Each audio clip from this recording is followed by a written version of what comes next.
आपकी वाणी, आपका जीवन जीने की शैली किसी लक्ष्य की तरफ होनी चाहिए।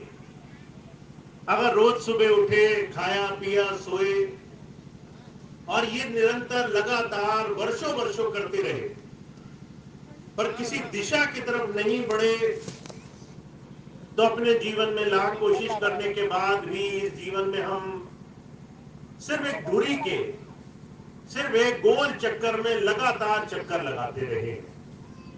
महाराज जी कहा करते थे, एक संज्ञा दिया करते थे, कहा करते थे जैसे कुएं में मेंढक होता है, सारा जीवन उस कुएं में चारों तरफ चक्कर लगाकर कहता है यही संसार है, इससे बड़ा कुछ भी नहीं है। पर उसने कभी कुएं से बाहर आकर देखा नहीं और संसार के इस बड़े भारी फैलावे को जाना नहीं। जिसने संसार में सही मायनों में इस धर्म के स्वरूप को, हमारे दैनिक जीवन में आ रहे इस तमाम पर्वों के स्वरूप को जानना है, तो उसे पहले ये समझना होगा कि इनके पीछे क्या शिक्षाएं देने की प्रयास किया गया है। तो महाराज जी कहा करते थे, भगवान राम के जीवन में एक और खास चीज हमारे लिए दर्शाई गई है, वो ये कि आपके जीवन में आपका लक्ष्य चरित्र से बंधा होना चाहिए। आप अपना जीवन किस दिशा में और किस लक्ष्य की प्राप्ति के लिए जीना चाहते हो। अब अगर हम उसे आज अपने भौतिक जीवन में देखें, तो जब हम अपने जीवन में आज तक की अपनी उम्र को, अपनी आयु को नाप कर देखते हैं, कोई 40 वर्ष का हो गया, कोई 50 वर्ष का, कोई 60 वर्ष का, कोई 70 वर्ष का, जब हम अपने जीवन की समीक्षा करते हैं, आखिर में हमने अभी तक किया क्या है जिससे हमारे जीवन में हम जब शरीर छोड़ेंगे तो हमें कुछ ऐसी चीज मिली होगी जो हमारे लिए लाभकर होगी। तो हम अपने जीवन में कुछ लोगों को छोड़कर बाकी सब अपने जीवन में सिर्फ भौतिकताओं में फंसे रहे हैं।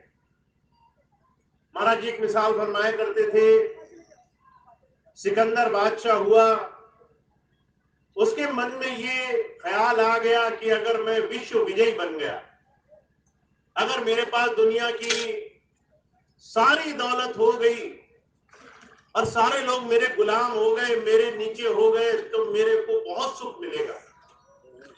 जो भी हमारे मन में अवधारणाएं रहती हो, हर एक इंसान अपने जीवन में सुख की अलग अलग परिभाषाएं गढ़ लेता है।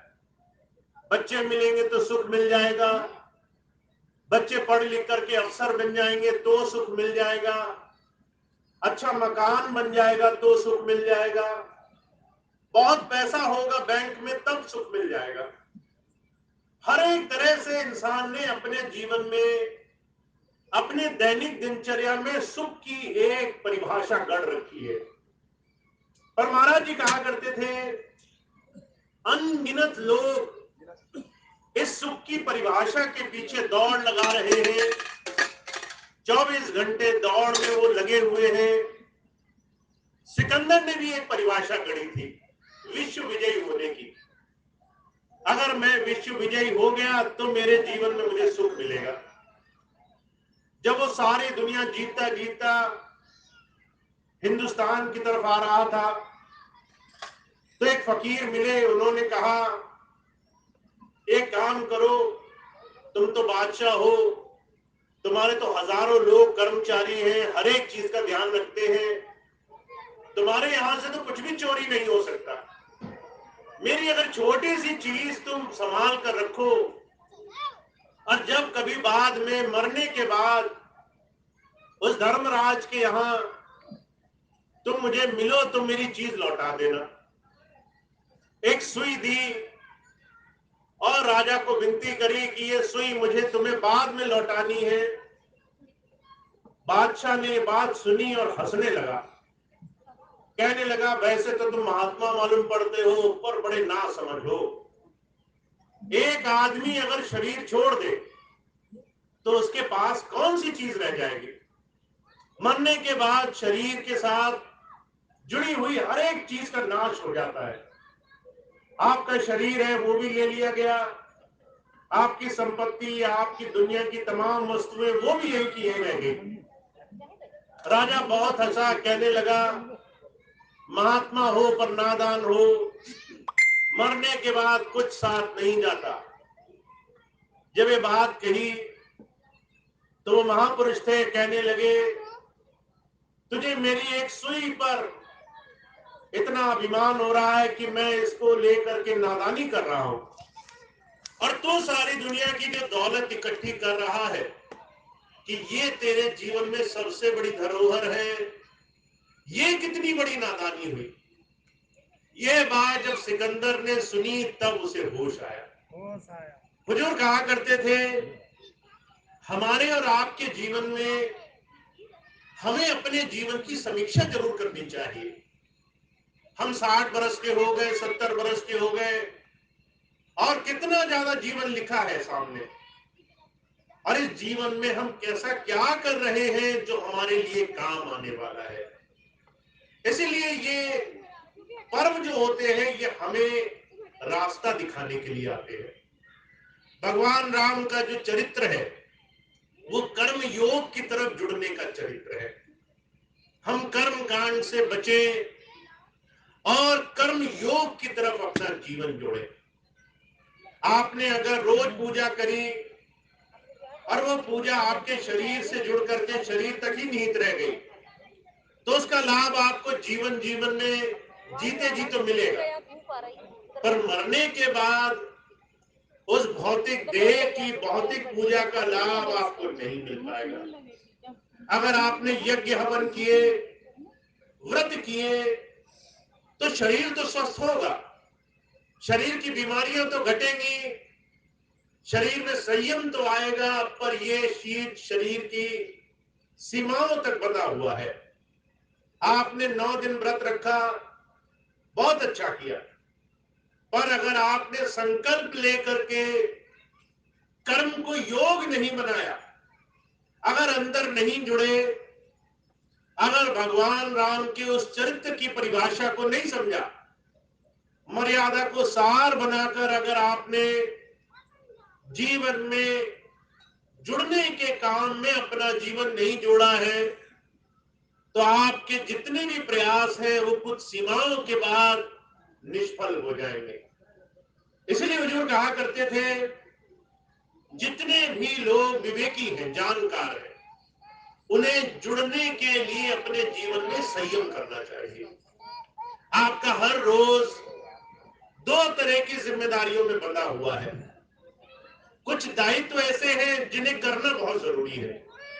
आप सुबह उठेंगे, नित्य कर्म करेंगे, उसके करे बगैर आपका शरीर स्वस्थ नहीं रहेगा। फिर आपको घर का, परिवार का पालन पोषण करने के लिए रोजी रोटी भी कमानी पड़ेगी। अगर पैसा नहीं कमाया तो घर वालों को खिलाओगे क्या? हुजूर कहा करते थे, इस दायित्व के बाद बहुत सा समय ऐसा स्वतंत्र रह जाता है जिसमें आपकी इच्छा के अनुरूप आपको क्या करना है उसके पूरे मौके दे दिए जाते हैं। आपको 24 घंटे मिले, 8 घंटे आप सो गए, उसके बाद 8 घंटे आपने नौकरी कर ली, उसके बाद 2-4 घंटे आपने खाना पीना दूसरी जिम्मेदारियों में निभा लिए, फिर भी आपके पास 5 से 6 घंटे बच गए। अब इसको आपको स्वतंत्र भार से सौंप दिया गया। कर्म कांड में फंसो या कर्म योग में लगो, कुछ ऐसे काम करो जिससे जड़ साधन में बंध जाओ जाकर के, या फिर कुछ ऐसे काम करो जिससे स्वतंत्रता मुक्ति के रास्ते पर निकल पड़ो। तो जो कहा करते थे, हर रोज इस 5 घंटे की, 6 घंटे की सीमा जो आपको मिली हुई है, उसको विवेक से सही दिशा में खर्च करना, ये एक ऐसा साधन है जो आपको मन मत से, मन बुद्धि के आधार से बचा करके जीवन में आगे विकास के रास्ते पे ले जा सकता है। तो आप क्या कर सकते हैं? थोड़ा स्वाध्याय कर सकते हैं। आप जब महापुरुषों के जीवन को पढ़ते हैं, जब आप संतों महापुरुषों के जीवन में झांक कर देखते हैं, तो आपको पता चलता है उन्होंने कैसा त्याग संयम से अपने जीवन में साधना करी है। अब भगवान राम का चरित्र तो सबने ही पढ़ा है, उनके जीवन में क्या हुआ सबने देखा है। वो राज परिवार में जन्म हुए, वहां उनका जन्म हुआ, उनको राजा बनाया जाना था, पर भाग्य में कुछ और लिखा था, उन्हें वनवास मिल गया। पर उन्होंने जो वचन दिया, उस वचन को उन्होंने स्वार्थ के लिए छोड़ा नहीं। ये नहीं कि मुझे राजपाट मिल जाए तो अपना वचन त्याग दिया, कि मैं अपनी बात क्यों पर पूरी करूं, मैं बात भूल जाता हूं, मैंने एक वचन दिया था, भूल गया, राजपाट तो मिलेगा, पूरा टाइम आराम से राजपाट करने को मिलेगा। पर वचन की मर्यादा ज्यादा रखी। 14 वर्ष वो वनवास गए योगी बन करके, राजपाट छोड़ दिया, सन्यासी की तरह बाहर निकले, और उसके बाद संयम से, त्याग से, मर्यादा से, चरित्र से उन्होंने अपने जीवन को जिया। एक क्षत्रिय, एक राजा, एक राजकुल में जन्म लेने के बाद भी उन्होंने अपना जीवन त्याग से और ये बात दिखाते हुए जिया कि आपके जीवन में प्रभु और प्रभु से जुड़ने के लिए संयम बहुत जरूरी है। आप चाहे जो कुछ भी कर लो, खूब पैसा कमा लिया आपने, खूब प्रभुत्व कमा लिया, सब आपके सामने झुक रहे हैं, पर अंदर से आप खाली रह गए। जब आप अकेले बैठे तो अंदर से आप परेशान हैं, दुखी हैं, आपको अंदर से कोई सुख नहीं मिल रहा है। तो जो कहा करते थे ऐसे प्रभुत्व का, ऐसे धन का, दुनिया की बड़ी बड़ी जायदाद का भी कोई फायदा नहीं है। तो जब संत आते हैं, अपने जीवन को आचरण से दुनिया के सामने उसकी प्रस्तुति करते हैं, तो पहली चीज तो हम स्वाध्याय कर सकते हैं, संतों महापुरुषों के, विद्वानों के, अनुभवी महापुरुषों के जीवन को देख सकते हैं। आज से पहले बहुत से महापुरुष आए, उन्होंने कैसे प्राप्त किया जीवन में, उन्होंने कौन सा तरीका अपनाया, कैसे उन्होंने अपने जीवन को सफल बनाया। आप हर किसी को तो याद नहीं करते आज संसार में। हुजूर कहा करते थे, लाखों करोड़ों लोग एक ही समय में संसार में रहते हैं, पर जो लोग यादगार बन जाते हैं, जो लोग दुनिया में सम्मान का केंद्र बन जाते हैं, वो लोग अपने जीवन में अध्यात्म, संयम, साधना और जीवन में चरित्र की कमाई करके उस रास्ते पर बढ़ते हैं। आप सबको याद नहीं करते, कुछ चंद गिने चुने लोगों को याद करते हैं जिन्होंने जीवन में किसी मुकाम, किसी लक्ष्य की प्राप्ति करी। और जब आप उनको याद करते हैं तो आप मन ही मन में संकल्प लेते हैं कि मैं भगवान राम की, भगवान कृष्ण की, दूसरे महापुरुषों की जीवन से सीख लेने की परिकल्पना करता हूं। जब आप आज हाथ जोड़ते हैं और मंदिर में जाकर बैठते हैं, यज्ञ हवन करते हैं, आप प्रार्थना करते हैं, मन ही मन में वो प्रार्थना आज तक सफल उनकी हुई है जिन्होंने हर रोज उस प्रार्थना को कर्म योग में बदल दिया है। आपने अपने जीवन में सिर्फ बातें नहीं करी, बल्कि उन बातों का अपने जीवन में अभ्यास किया है। बुजुर्ग कहा करते थे, इस संसार में संत मत की उत्पत्ति हुई ये बात समझाने के लिए कि परमात्मा सब जगह है, पर उसको आप योग से प्राप्त कर सकते हैं। कहा है सब जगह, कोई पाता नहीं, योग साधन के बिना कोई उसे पाता नहीं। कि जब तक आपके जीवन में आप प्रभु से जुड़ने की कला से जुड़ोगे नहीं, तब तक आप चाहे कितनी भी कोशिश करो, मन विषय विकारों की तरफ भागेगा, तब तक मन कर्म कांड में फंसा रहेगा, तब तक मन वो काम करेगा जिससे मन में खुशी हो कि मैंने बहुत मेहनत करी, पर फल आपके हाथ में कुछ नहीं आएगा। तो जब जब ये महापुरुषों ने, जब जब धर्म ने, जब जब अलग अलग संतों महापुरुषों के जीवनों को हमारे सामने रखा गया, अलग अलग रूपों में, किसी त्योहार के रूप में, किसी पर्व के रूप में, किसी सामाजिक बहुत बड़ी मान्यता के रूप में। तो ये बात समझाने की कोशिश करी कि आपको उनके जीवन जैसा अपना जीवन बनाना है, उनके जीवन जैसा अपना जीवन बनाने का प्रयास करना है। एक बड़ी सुंदर घटना स्वामी जी महाराज कई बार समझाया करते थे, महाभारत काल की। कौरव और पांडव जब जाया करते थे गुरु के पास, गुरु द्रोणाचार्य के पास सीखने के लिए, तो उन दिनों गुरु जी का एक ही नियम था कि नैतिक शिक्षाओं को अपने विद्यार्थियों के अंदर डाला जाए। एक दिन गुरु जी कहने लगे, आज का पाठ ये है, सदा सच बोला करो। सच बोलना सर्वोपरि है। और सब बच्चों को कहा, ये पाठ याद करना है, याद करके सुनाना है। कौरवों के 100 पुत्र थे, पांडवों के 5। राजपुत्रों को वो सिखाया करते थे। धीरे धीरे सबने आकर सुना दिया, सदा सच बोलना चाहिए। और ये बात एक एक करके जब सबने सुनाई, पर सबसे बड़ा लड़का युधिष्ठिर, वो कहता था कि मुझे अभी तक याद नहीं हुई। तो गुरुजी को बड़ा आश्चर्य हुआ।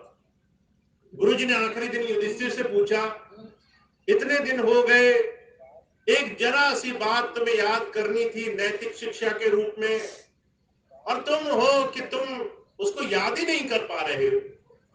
जो युधिष्ठिर ने वो बात कही जो आपके और हमारे अंदर, सामाजिक हर एक पुरुष और हर एक स्त्री के अंदर होनी चाहिए।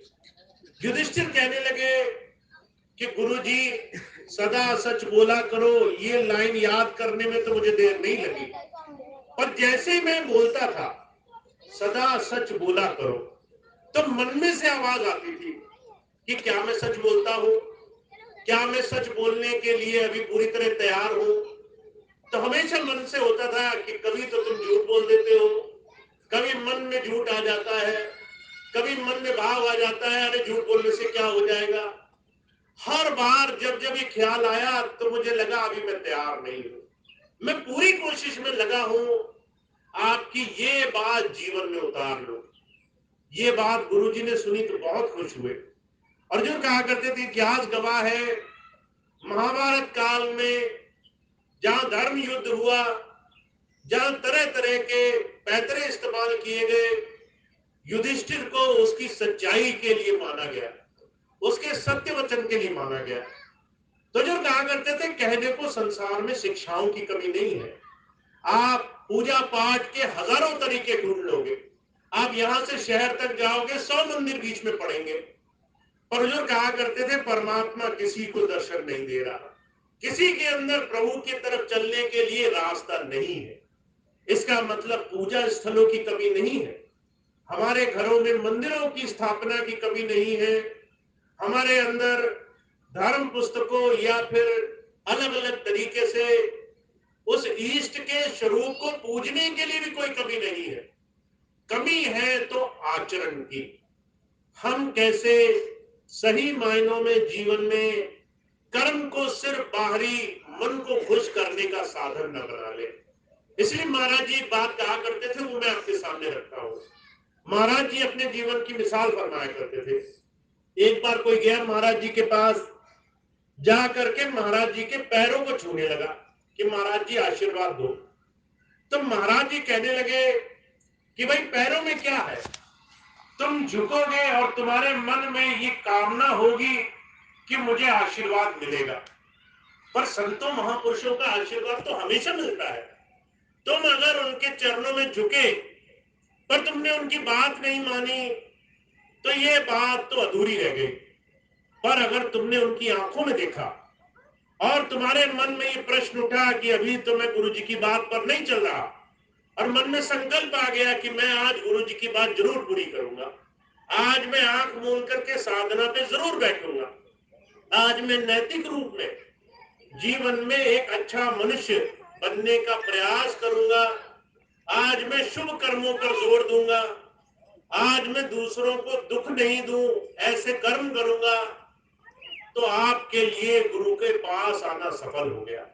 तो महाराज जी कहा करते थे, अरे भाई संतों महापुरुषों के पैरों में नहीं झुकना चाहिए, उनकी आंखों में आंखें डालकर देखना चाहिए। उसके बाद आपको पता चलेगा आप कहां पर हो, और तब आप सही मायनों में जीवन में कुछ करने के लिए जतन करोगे, कुछ प्रयास करोगे। संत आते हैं आपको कर्म योग से जोड़ने के लिए। वो काम करो जिससे प्रभु धारा से जुड़ सको। वो काम नहीं करो जिससे मन तो खुश हो जाए कि मैंने बहुत मेहनत करी आज, पर हाथ में आपके कुछ भी ना आए। तो जो कहा करते थे, इसका एक आसान सा तरीका है, और वो ये है कि आप अपनी दिनचर्या संभाल लो। आपका हर रोज, हर दिन आपके लिए उस प्रभु से जुड़ने का साधन है, और उस दिन से आपके लिए अपने जीवन को संयम से जीने का एक बड़ा सुंदर नियम होना चाहिए। हुजूर कहा करते थे, अभी एक भाई बोल रहे थे कि दो रास्ते होते हैं, एक आध्यात्म का और एक सांसारिकता का। पर मैं मानता हूं कि जितने आध्यात्मिक लोग हैं वो भी सांसारिकता में जीते हैं। क्या आप लोग घर जाके खाना नहीं खाते? क्या आप घर जाकर के परिवार में नहीं मिलते जुलते? क्या आप घर जाकर के काम काज नहीं करते? सांसारिकता तो बड़ी आवश्यक है। आप जन्मे हैं तो दुनिया के काम तो करने ही हैं आपको, आप उससे बच नहीं सकते। और जो बचने की कोशिश करता है, हुजूर कहा करते थे, रण के मारे बन गए वन में लागी आग, वन बेचारा क्या करे जब कर्मन लागी आग। अगर आप ये सोचो कि मैं कुछ नहीं करूंगा, सन्यासी बन जाऊंगा, अब मैंने सब छोड़ दिया, मैं वन में चला जाऊंगा, तो जो कहा करते थे, भाई रण से, दुनिया की लड़ाई झगड़े से बचने के लिए जो जंगल गए हैं, वो भी मन से दुनिया को छोड़ नहीं पाए, वो भी मन से दुनिया में बने रहे। तो संसार और अध्यात्म तो अलग अलग चीजें नहीं है।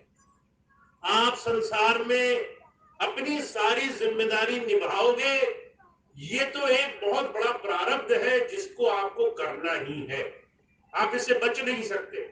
अब इसमें आप कर्म योग कैसे शामिल कर सकते हो, आप इसी में अध्यात्म कैसे शामिल कर सकते हो, ये हमारे जीवन का सबसे बड़ा युक्ति, संयम और जतन होना चाहिए। तो आप अपने जीवन में महापुरुषों के जीवन को देखो। भगवान राम के जीवन में उन्हें मर्यादा पुरुषोत्तम इसलिए कहा गया, उन्होंने राजपाट भी किया, पर मर्यादा से ऊपर कभी नहीं गए। पहले मनुष्य को मनुष्य समझा, पहले सबकी सेवा करी, पहले दीन दुखी गरीब किसी असहाय को देखा तो अपना राजपना नहीं दिखाया, पहले सेवा भाव से उसकी सेवा में लगे। पहले अपने जीवन में अपनी मर्यादा को उन्होंने बना कर रखा। तो जो कहा करते थे, हमें सीख तभी मिलेगी जब हम पूजा के साथ साथ आचरण भी अपना लेंगे। आज बहुत से लोग पूजा करेंगे कि भाई रामनवमी है, भगवान को याद कर लो, वो हमारे जीवन में सुख शांति समृद्धि भर करके रखे, इतना उचित है। पर इसके साथ साथ अगर हो सके थोड़ी देर ये भी याद करें उन्होंने अपने जीवन में कैसे महानता हासिल करी, और इस महानता को हासिल करने के लिए उन्होंने अपने गुरु से जो नाम लिया, अपने गुरु से जुड़ करके जो साधन किया, वो अपने जीवन में हमेशा बनाकर रखा। तो आपके लिए बड़ा आसान सा तरीका है, आपका हर रोज आप जिस भी संसार के दायित्व में, जिम्मेदारी में निभा रहे हो, उसमें सुंदरता ले आओ। अगर आप परिवार में हो तो वहां अच्छे बन जाओ, वहां क्रोध त्याग दो, वहां संयम ले आओ, वहां किसी के लिए अपने मन में बुराई त्याग दो, मन में मिठास ले आओ।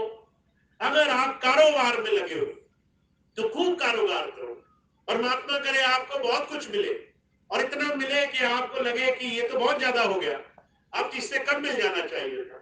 पर साथ साथ उससे सेवा का भी मन में भाव रखो। अगर आपको प्रभु दे रहा है तो आप किसी जरूरतमंद के काम आओ। अगर आपको कुछ मिल रहा है तो आप किसी को दुखी जानो तो फिर उसकी सेवा से पीछे मत हटो। फिर अगर आपको आपका थोड़ा समय मिल जाए दिनचर्या में, तो फिर उसको अपने आत्मिक उस प्रभु धारा से जोड़ने में भी लगाओ। अपने आप को थोड़ी देर संयम से उस प्रभु धारा से भी जोड़ने में लगाओ। बहुत से लोग क्या करते हैं, जब खा पी लेते हैं जब कारोबार कर लेते तो कहते बहुत थक गए, अब हम आराम करेंगे।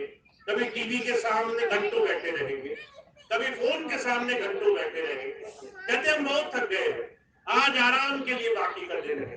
बुजुर्ग कहा करते थे कि अगर आप गणना की गिनो तो हर एक आदमी 4 से 5 घंटे किसी तरह के आनंद विनोद के साधन में गुजार देता है। या तो वो घर जाके टीवी के सामने बैठ जाएगा, या तो वो जाकर फोन के सामने बैठ जाएगा। बुजुर्ग कहा करते थे इस आनंद विनोद की सीमा कितनी है, क्या आज देखा तो कल के लिए पर्याप्त है? ऐसा नहीं है। आपने आज देखा, कल फिर देखना पड़ेगा, कल देखोगे परसों फिर देखने का मन करेगा।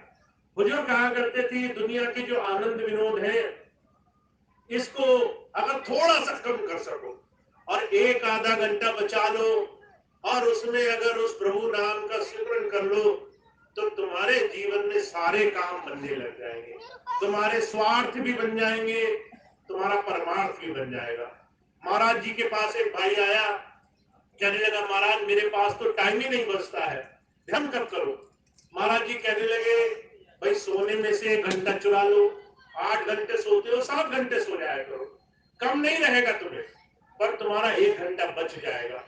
अगर तुम दुनिया के काम काज में हास्य विनोद में लगे हो, वहां से 1 घंटा चुरा लो।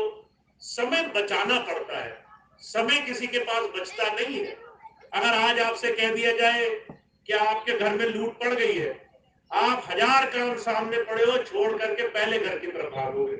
बुजुर्ग कहा करते थे समय निकालने से निकलता है, उस मालिक की याद करने से होती है, उस प्रभु की दिशा में चलना पड़ता है, तब वो हमारे मन मंदिर में दिखाई देता है। जो इस आशा में बैठे हैं कि वो मालिक अपने आप करा लेगा, वो अपने आखिरी समय में जो कष्टों में परेशानी में पड़े होते हैं, जब आंखें खुल जाती है तब इस बात को मानते हैं हमने सारा जीवन व्यर्थ गुजार दिया। तो ये बहुत सुंदर समय है। आज रामनवमी है, आज से सुंदर समय और कुछ नहीं हो सकता। महापुरुषों के जीवन से हमारे जीवन में एक शिक्षा, एक तालीम, एक जीवन को कैसे जीना चाहिए, इस बात का चारित्रिक स्वभाव नजर आता है। तो आज बहुत सुंदर दिन है, भगवान राम के जन्म दिवस के रूप में बहुत से लोग आज के दिन को मनाएंगे।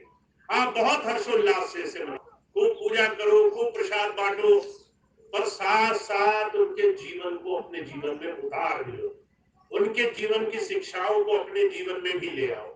थोड़ा सा भी समय निकालोगे। बुजुर्ग कहा करते थे उस परमात्मा को आपका सारा समय नहीं चाहिए, पर अगर आप उसी के दिए हुए समय में से थोड़ा सा समय उसको निकाल कर देते हो हर रोज, बिना इस बात के लिए जरा सी भी लापरवाही किए, अगर सुख है तो भी, अगर दुख है तो भी, तो आपके जीवन में आपको सारी चीजें बड़ी आसानी से प्राप्त हो जाएंगी। तो सब कुछ अभ्यास में निहित है। आप जानते सब हो, मैंने कुछ नया नहीं बोला, सारी चीजें आपने लाखों बार सुनी होंगी, आप सारी चीजों के ज्ञाता हो, पर इस चीज को मानना बहुत बड़ा काम है। मन को हरा करके हर रोज मन की लड़ाई पर जीतने के लिए अपने मन में संयम रख के हर रोज अभ्यास करना बहुत बड़ा काम है। तो ये काम आप करना शुरू करें, अपना थोड़ा थोड़ा समय निकाल करके प्रार्थना और भक्ति में लगाना शुरू करें। ये आपके जीवन का परम लक्ष्य होना चाहिए और इसके साथ आपके जीवन के सारे काम आसानी से हो जाएंगे। तो इतनी बात स्वामी जी महाराज की थी जो मैं आज आपके सामने रखना चाहता था। आज बहुत खास मौका है, रामनवमी है, आप सबको बहुत बहुत मुबारक हो। साथ साथ आपको भगवान राम के जीवन की तरफ थोड़ा सा बहुत प्रेम भाव से उनकी जीवन शैली को समझने का भी विवेक मिले, ऐसी मैं बहुत बहुत प्रार्थना करता हूँ कि आप अभ्यास के रास्ते पर लग जाओ, आप कर्मयोग के रास्ते पर लग जाओ, ताकि आपके जीवन में जो भी आप करो वो सब कुछ सफल हो। तो इतनी बात कह के मैं अपनी बात समाप्त करता हूँ। आज का सत्संग कार्यक्रम यही समाप्त होगा। सबसे पहले मैं आज के कार्यक्रम के लिए सभी आयोजक, सभी आज के कार्यक्रम के लिए जिन्होंने भी व्यवस्था करी है, उनको मैं बहुत बहुत आभार देना चाहता हूँ। बहुत सुंदर व्यवस्था, बहुत प्रेम भाव से और बहुत